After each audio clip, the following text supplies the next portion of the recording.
There was famine in the days of David for 3 consecutive years, and David sought the face of the Lord, asking the reason.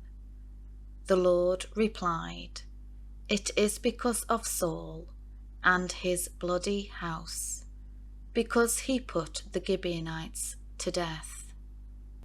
So the king called the Gibeonites and spoke to them.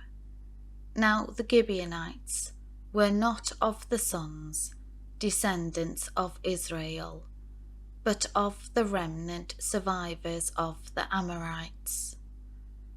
The Israelites had sworn an oath to spare them, but Saul in his zeal for the sons of Israel and Judah had sought to strike down the Gibeonites.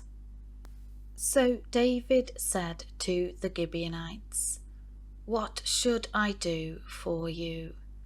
How can I make it good, so that you will bless the Lord's inheritance, Israel?" The Gibeonites said to him, "We will not accept silver or gold belonging to Saul or his household, descendants, nor is it for us to put any man to death in Israel." David said, "I will do for you whatever you say." So they said to the king, "The man who consumed us and planned to exterminate us from remaining in any territory of Israel, let 7 men chosen from his sons, descendants, be given to us, and we will hang them before the Lord. That is, put them on display, impaled with broken legs and arms, in Gibeah of Saul, the chosen one of the Lord." And the king said, "I will give them."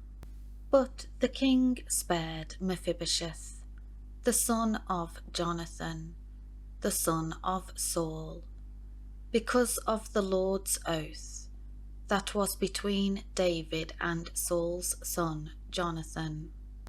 So the king took the 2 sons of Rizpah, the daughter of Aiah, whom she bore to Saul, Armoni and Mephibosheth, and the 5 sons of Merib, the daughter of Saul, whom she had borne to Adriel, the son of Barzillai, the Maholathite. He handed them over to the Gibeonites, and they hanged them on the hill before the Lord, and the 7 died together. They were put to death in the first days of the grain harvest, the beginning of the barley harvest in the spring.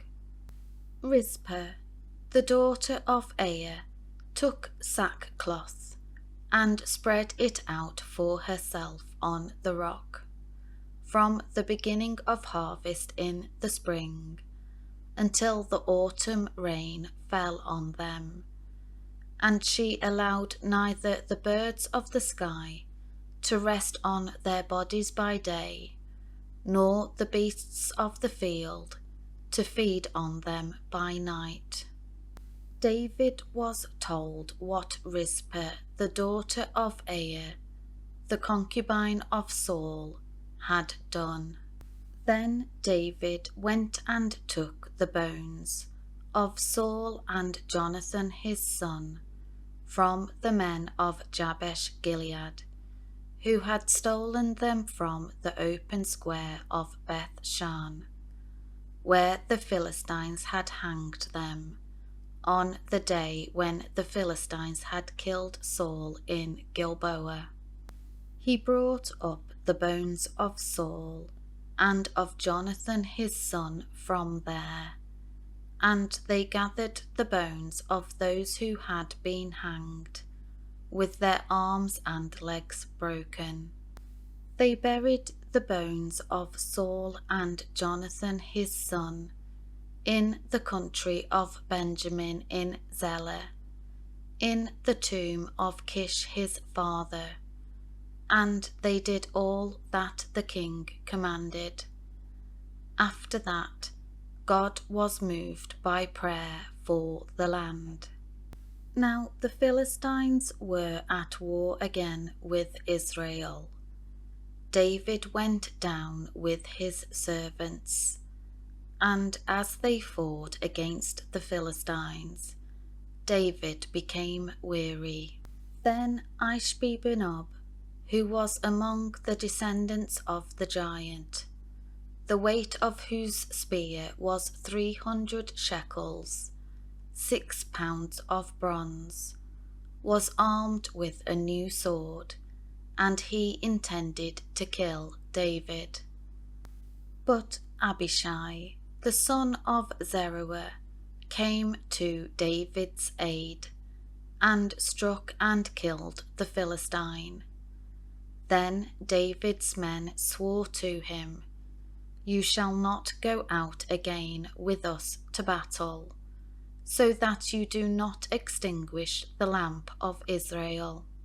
After this, there was war again with the Philistines at Gob-jezer. At that time, Sibbecai the Hushathite killed Zippei, who was among the descendants of the giant. There was war with the Philistines again at Gob, and Elhanan, the son of Jah-origim, a Bethlehemite, killed Goliath the Gittite, whose spear shaft was like a weaver's beam. There was war at Gath again, where there was a man of great stature, who had 6 fingers on each hand, and 6 toes on each foot, 24 in number. He also was a descendant of the giants. And when he taunted and defied Israel, Jonathan the son of Shimei, David's brother, killed him. These 4 warriors were descended from the giant in Gath, and they fell by the hands of David and his servants.